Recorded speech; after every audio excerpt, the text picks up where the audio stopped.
Everybody wants to rule the world. So what does this have to do with healing your brain? It turns out quite a lot. Doctors at the University of Kansas Medical Center are researching how music can rewire neural pathways, calm the mind, and even improve recovery after injury or illness.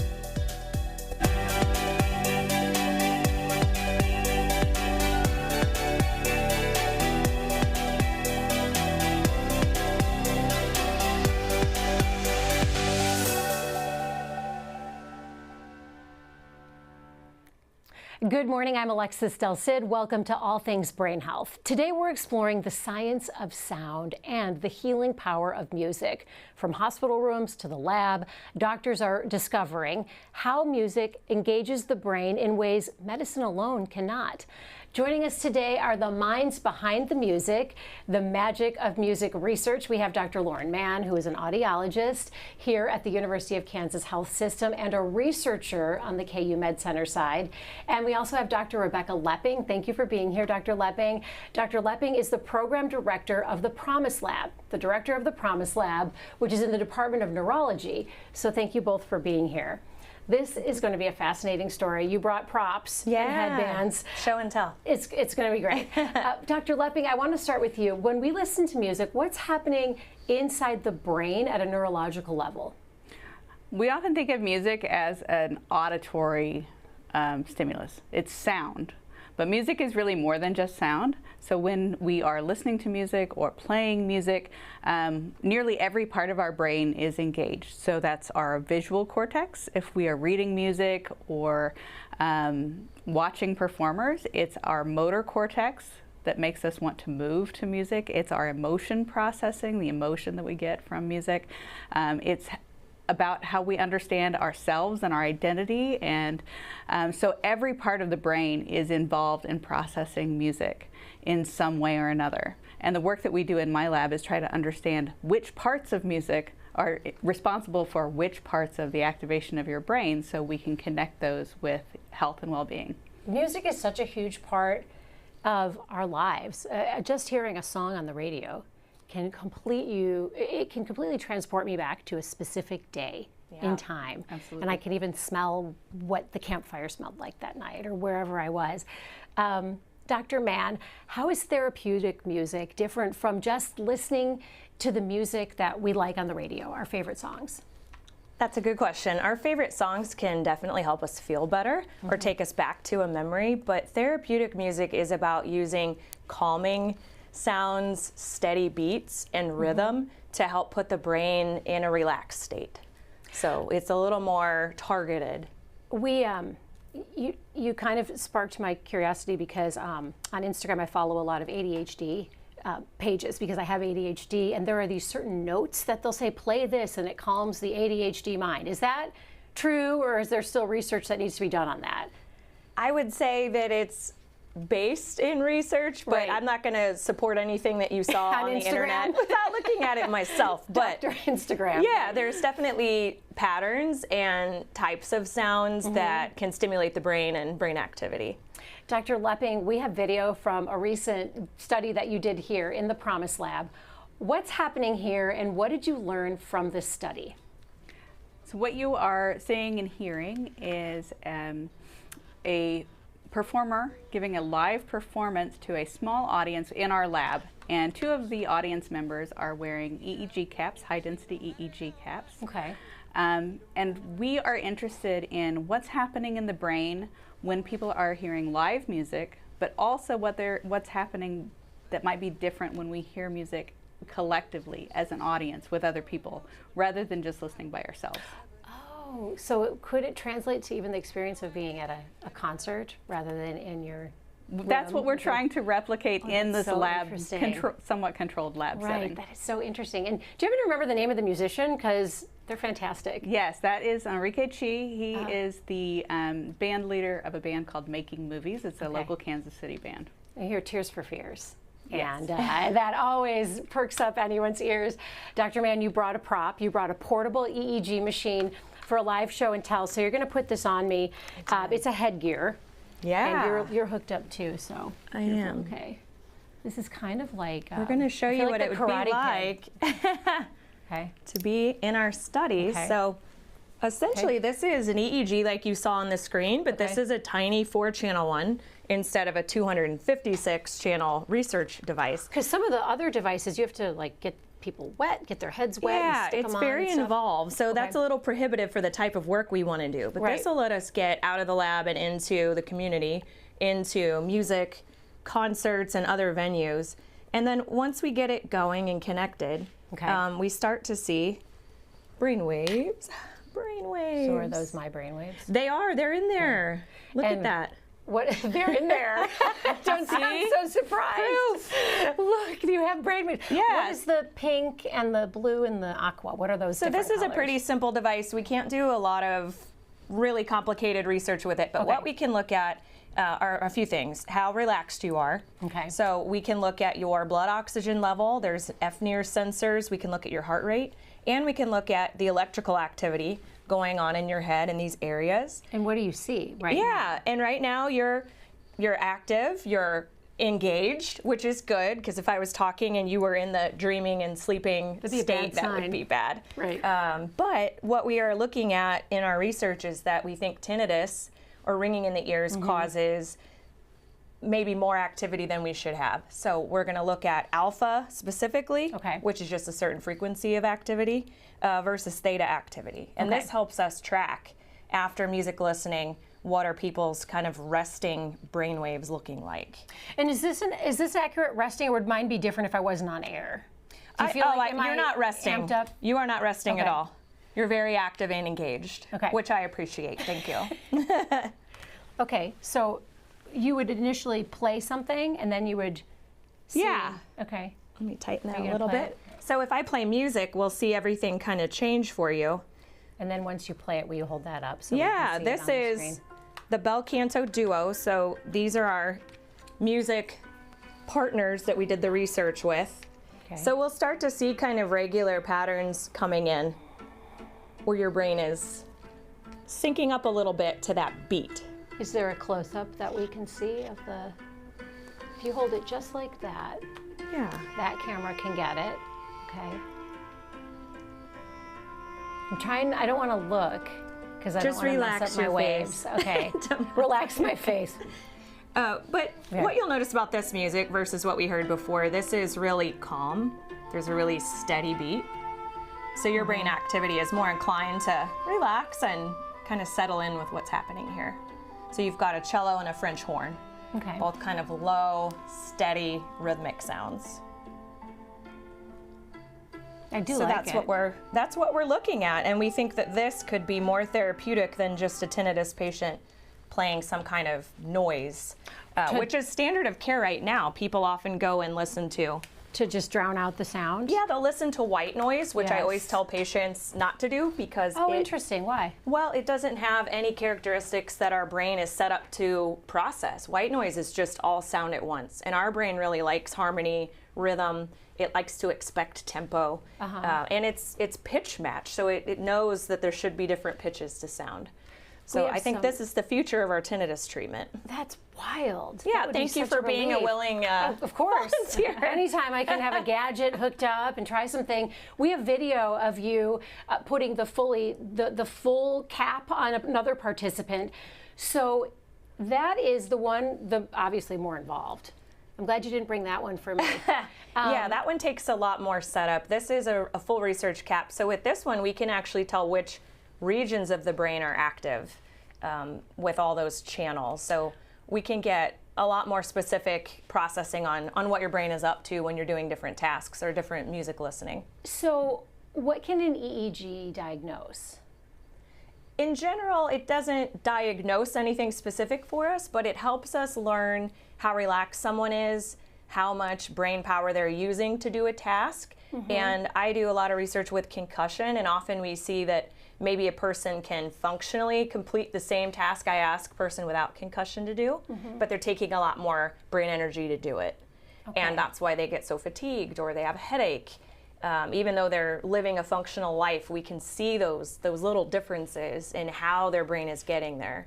That makes sense, because if you've ever tried, Spanish is not my first language, but when I speak Spanish to my husband's family, sometimes I get a headache because I'm thinking extra hard, making sure I conjugate the sentences correctly and I'm saying the right thing. Yeah. Would that be kind of similar to? Absolutely. We would be able to see your brain on overdrive there, okay. Trying to keep up. Making sure, yeah. It's hard to keep up with them. The connection between music and the mind is so real and it's so powerful. On a previous episode, we introduced you to 2 cancer patients who are using their music to inspire and uplift others going through the same treatments. A quiet room filled with IV drips and needles.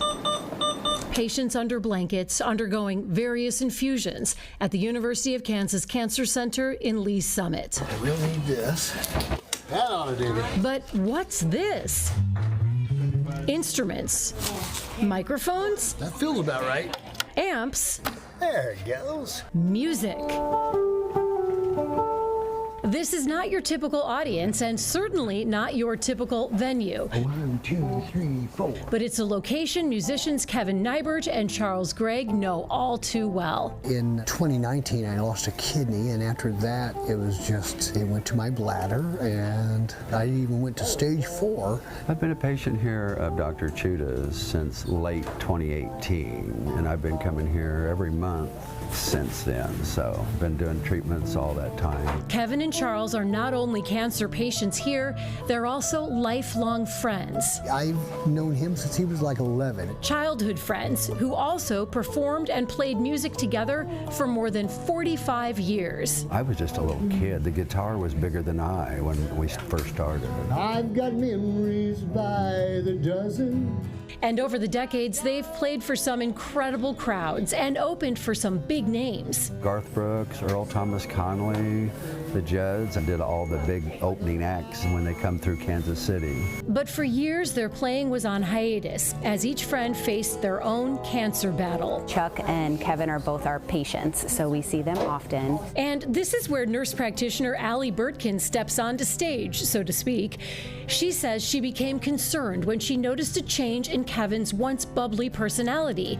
He began to seem depressed and withdrawn. So Allie had an idea. I encouraged him or asked him if he would want to play in the infusion room, and he lit up just even thinking about that, and I could instantly see like the normal Kevin again and that personality back in him. Then she went to her other patient, Kevin's old friend Charles, to see if he was game. It was an instant yes. What I might be on. You know, when you're really ill, you can dwell pretty easy. You can get off on the wrong track, but music gives you a serenity that's like no other, and it comes from the heart. That shake the sand in my shoes. Allie says as music filled the clinic, patients and staff stopped to listen. Just a fool's holiday. You could feel the joy, not just in Kevin and Charles, but in everyone, spreading across the room like a wave. I think music is incredible. I think that everyone can relate to at least some type of music, and live music makes it even better and brings out some happiness, I think. That was fun. It's kind of boost the morale, and just love to hear music. It wasn't just a one-off. Now Kevin and Charles perform for fellow infusion patients here on a regular basis. The heart can reflect memories.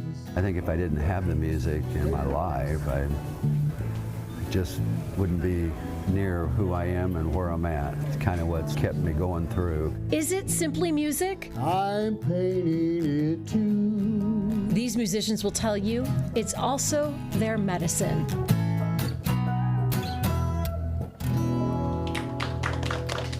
Thank you. That's one of our originals. What a gift. All those smiles. What a joy to see them bring music to patients and happiness from the patients who knew the experience and know it firsthand of being a patient. Dr. Lepping, we know the connection between the body and the brain. When it comes to healing, doctors will always say we'll have surgeons on who say the person with the most family and mental support does better in their recovery. When it comes to healing, in addition to joy, how could music help cancer patients? in that video? So the patients talked a lot about connection with others. Yeah. And music has a connection not just in that space, but connection to their past, their selves outside, their healthy selves outside of the clinic. That hope that can bring really, I think, helps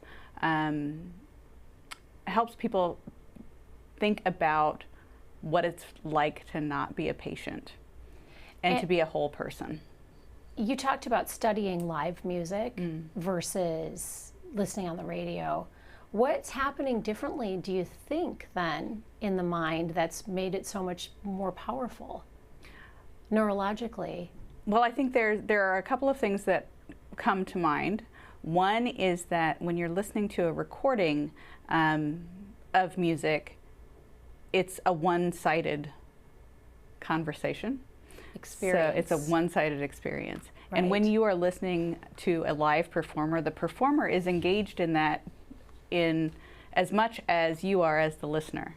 And as a musician myself, when you perform music live, it's never the same twice.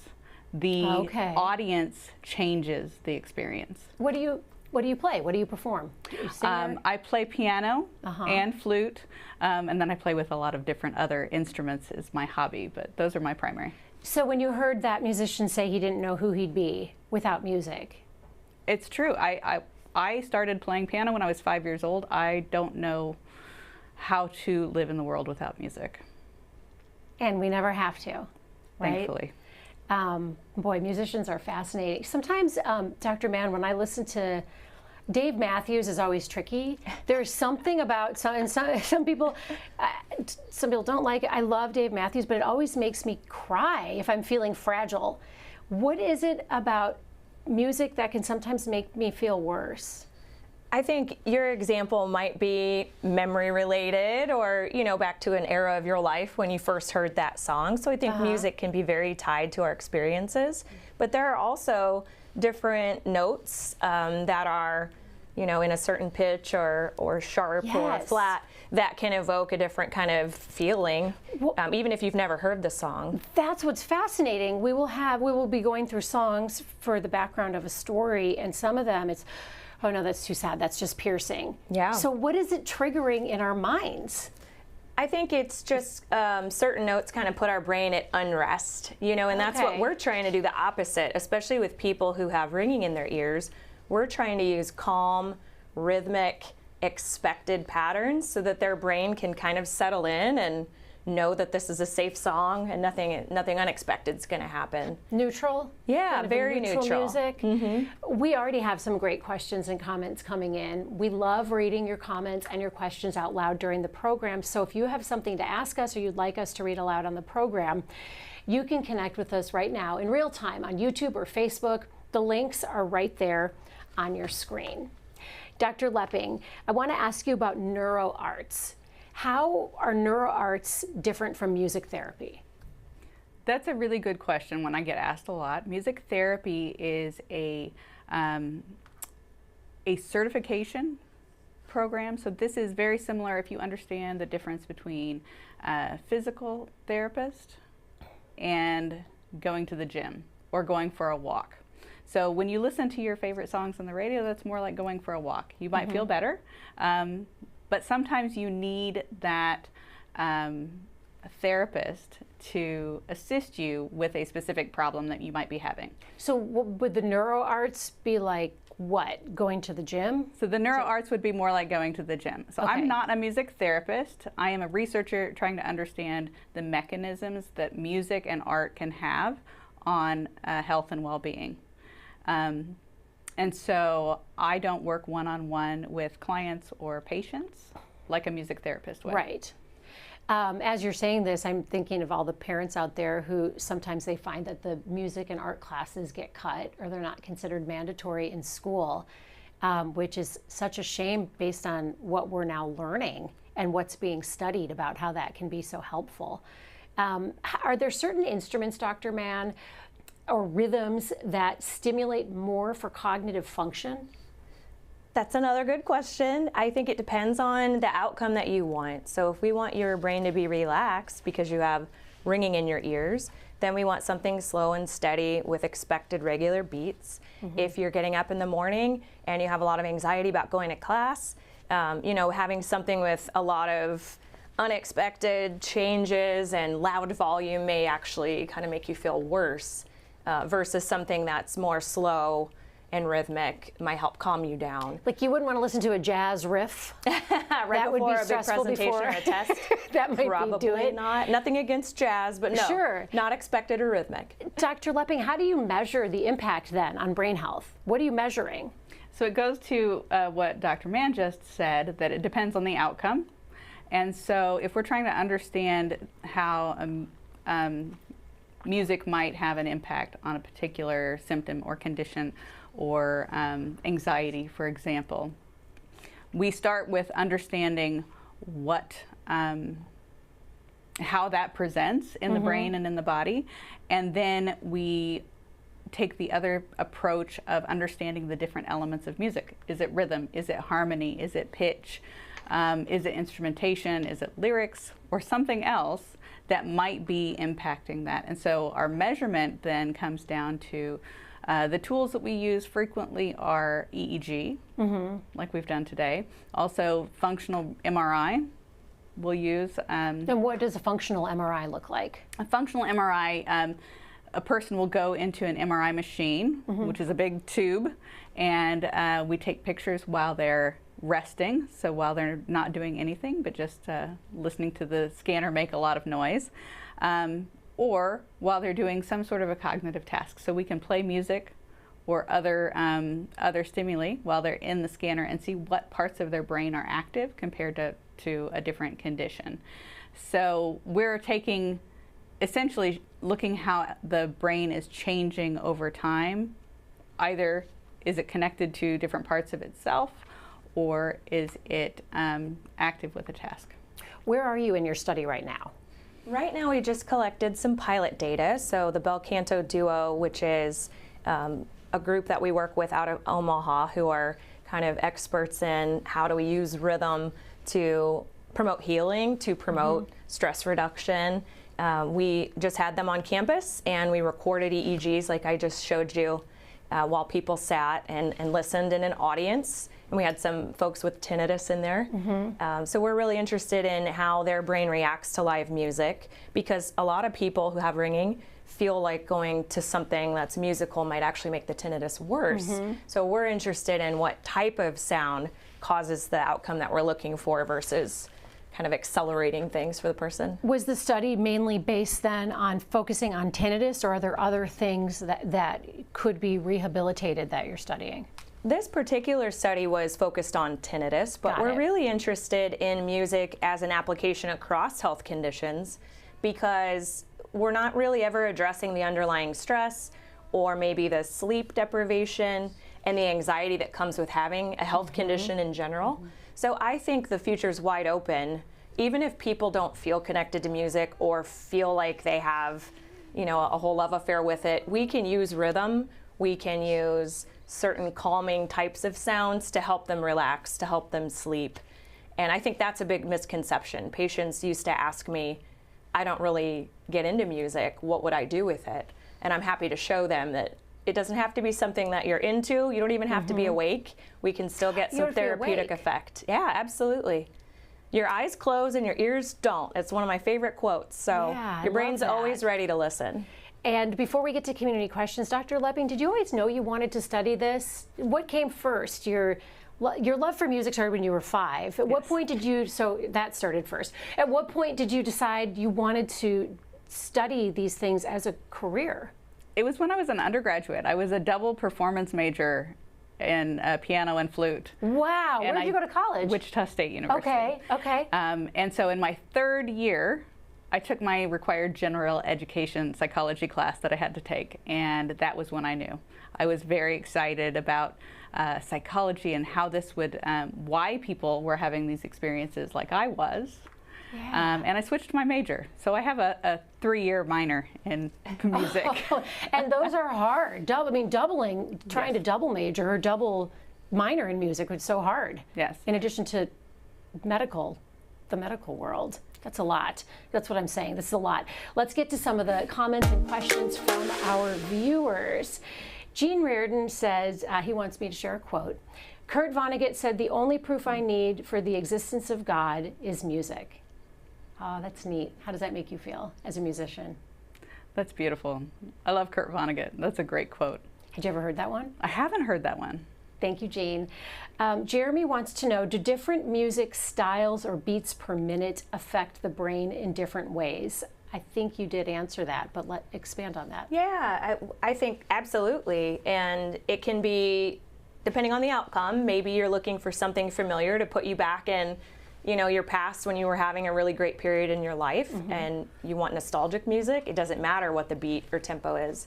But if you're trying to use music to help you focus or study, using things that are slow and very rhythmic with a nice steady tempo might help your brain get kind of in concentration mode and feel relaxed and ready to work. Marie has a question. She wants to know if the portable gadget you brought could ever one day be prescribed as a piece of home therapy equipment. Absolutely. These devices are already available commercially to help people learn how to meditate. And I think for audiology patients in particular, when they have ringing in the ears or sound intolerance, just telling them to go home and relax works 0% of the time. So if I can show them and train them how to relax by giving them real-time feedback, they know what they have to do to get their brain in that state, then that's a skill that they can take, you know, long after we're done with the headband. And when they get agitated or feel stress coming up that makes their symptoms worse, they can put their body back in that relaxed state. So that's the goal, and absolutely it would be a take-home device. Amazing. Yeah. How much would it be to buy this well, loaded question, because to get one, you know, the way that we use it and get all of the data from it is very different than just having one commercially. But they're around $400 for commercial use. If somebody wants the app and just wants to learn how to do guided meditation, or just learn to relax while they listen to music, they can absolutely find these online. But for medical purposes, for you, it would be far more. Yeah, the research. It would be different to be prescribing this. Dr. Lepping, when it comes to prescribing things, I have a question for you, because my dad, who recently passed of Alzheimer's, when he was sick, when he was in the first few years of it, the doctors said that my mom and I should take him to concerts and should maybe even get him an instrument. And my mom bought my dad a ukulele. Oh, that's beautiful. And so that's my dad trying to play the ukulele, which was hilarious. I love it. What is it about, one, playing an instrument, and two, going to live symphony concerts and concerts that doctors thought would help my dad with his Alzheimer's symptoms? The link between Alzheimer's and music is really, really powerful, especially in sparking memories. And so we've had the experience in one of our research studies observing at elder care communities, people doing, bringing in a guitar and doing a sing-along with the residents. Yeah. And people who won't speak to you for weeks will come and sing along to these songs, all the words, multiple verses. And they're smiling and making eye contact with one another. It's really, really striking. And I think it comes back to what I was talking about at the beginning, that music is activating all these different parts of your brain. So it's not just one area that might be affected, but it's able to have those redundant cues. So information from this part and this part and this part come together to help you link up those memories. That's just wild, and that would happen with my dad. Bruce Springsteen, he loves Bruce Springsteen and ELO. When those two, any songs from either of those would come on, he absolutely perked up and knew. He recognized that. We have another question from Kim Bosley Moore. She's one of our regulars. We love Kim. She writes, "I met Kevin there while doing my treatments. His daughter is my dentist." Aww. So she's talking about the video we just saw. We have another video that we want to play, because I think Dr. Lepping wanted to talk a little bit more about this. So, and Alex, is this the video? Okay. Yep. When we had Enrique come to the lab, he played music from Making Movies, his own band, that our audience members may not have been familiar with. And then he played a tune that they've been playing for a while called Everybody Wants to Rule the World. Right, Tears for Fears. Tears for Fears, Yes, exactly. yes. And so when you're listening to music that you've never heard before, it's activating your brain differently than music that you know really well. And so that's one of the things that we were looking at here. Oh, man. And you feel that when you're with your friends and you hear a song, or when you're out to a concert. I know that. It's that that communal feeling. This is a fascinating topic and a really interesting study. I can't wait to hear what comes next, Dr. Mann and Dr. Lepping. As we get to our today's takeaways, Dr. Mann, what's next with your research and what do you want to see happen? I think what's next for us is trying to get more funding and more public awareness that music can add to clinical therapies, that it can absolutely help promote wellness and stress reduction and human connection. That's just going to help advance anything we're doing medically in the clinic. So I think that's just an exciting time for us. It is. Dr. Lepping, what do you want our viewers to know?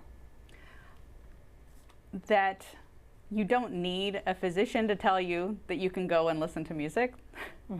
If you're feeling good with it, you should do it. But what we're trying to do with our research is to understand how it can be used in that therapeutic context and get to music on prescription. That would be amazing. Real quick, how would it look to have music prescribed? What would that look like? Just with a medication, you have to understand what the mechanism is. Right? You wouldn't give everybody a white pill and think that it would be the same for every treatment. You're giving someone a medication for a particular symptom. And so we have to understand what the symptom is and what the music is doing to be able to have that mechanism of action work. Wouldn't that be wild if one day a doctor could prescribe and your insurance would cover a visit to the symphony? That would be really interesting. Thank you both so much for joining me, Dr. Mann, Dr. Lepping. Really appreciate you both being here. And thank you to our viewers for joining the conversation. We'll see you right back here tomorrow morning for Open Mics with Dr. Stites. And we leave you today with another way that music can heal.